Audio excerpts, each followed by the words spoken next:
प्रस्तुत पद्य पंक्तियाँ बापू के प्रति नामक शीर्षक से ली गई हैं, जिसके रचयिता सुमित्रानंदन पंत जी हैं और कवि ने इन पंक्तियों में महात्मा गांधी के महान चरित्र तथा आदर्श का वर्णन किया है। इन पंक्तियों को देखिए। तुम मांसहीन तुम रक्तहीन, हे अस्थि शेष तुम अस्थिहीन, तुम शुद्ध बुद्ध आत्मा केवल, हे चिर पुराण हे चिर नवीन, तुम पूर्ण इकाई जीवन की जिसमें असार भव शून्य लीन, आधार अमर होगी जिस पर भ्रावी की संस्कृति समासीन। तो इन पंक्तियों में कवि कहते हैं कि बापू जी आपके जीवन का बहुत ही महत्व है और वो कहते हैं कि आप मांसहीन हैं तथा आप में रक्त भी नहीं है, केवल आपके शरीर में अस्थियां ही शेष हैं और कहते हैं कि आप अस्थियों से भी रहित हैं। तुम शुद्ध बुद्ध आत्मा केवल, और वो कहते हैं कि तुम्हारा शरीर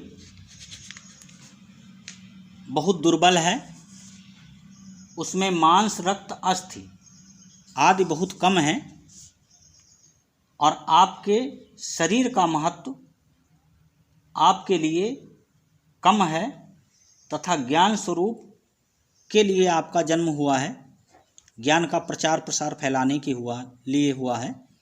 हे चिर पुराण, और कवि कहता है कि आप चिरकाल से भी प्राचीन हो, हे चिर नवीन, और आप प्राचीन से भी चिर से भी नवीन हो, तुम पूर्ण इकाई जीवन की। और वो कहता है कि हे बापूजी तुम्हारा जीवन ही पूर्ण इकाई है जिसमें असार भव शून्य लीन, जिसमें यह अपार संसार लीन हो जाता है, आधार अमर होगी जिस पर भ्रावी की संस्कृति समासीन। और अंत में कवि कहते हैं कि आप वह अमर नींव हो जिस पर भविष्य की संस्कृति का भवन स्थित होगा। प्रस्तुत पद्य पंक्तियाँ बापू के प्रति नामक शीर्षक से ली गई हैं, जिसके रचयिता सुमित्रानंदन पंत जी हैं और इन पंक्तियों में वो गांधी जी की विशेषताओं को बतलाते हैं। और देखिए क्या कहते हैं। सुख भोग खोजने आते सब, आए तुम करने सत्य खोज, जग की मिट्टी के पुतले जन, तुम आत्मा के मन के मनोज, जड़ता हिंसा स्पर्धा में भर, चेतना अहिंसा नम्र ओज, पशुता का पंकज बना दिया तुमने मानवता का सरोज।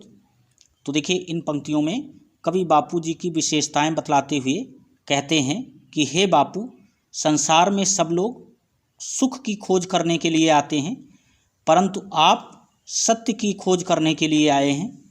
इसलिए हे बापू, संसार के सभी लोग मिट्टी के पुतले के समान हैं और आप आत्मा और मन के महान हो। बापूजी शरीर को महत्व न देकर आत्मा को महत्व देते थे और आत्मबल में विश्वास रखते थे। इसलिए कवि कहता है कि हे बापू, तुमने जनता के हृदय को पवित्र किया।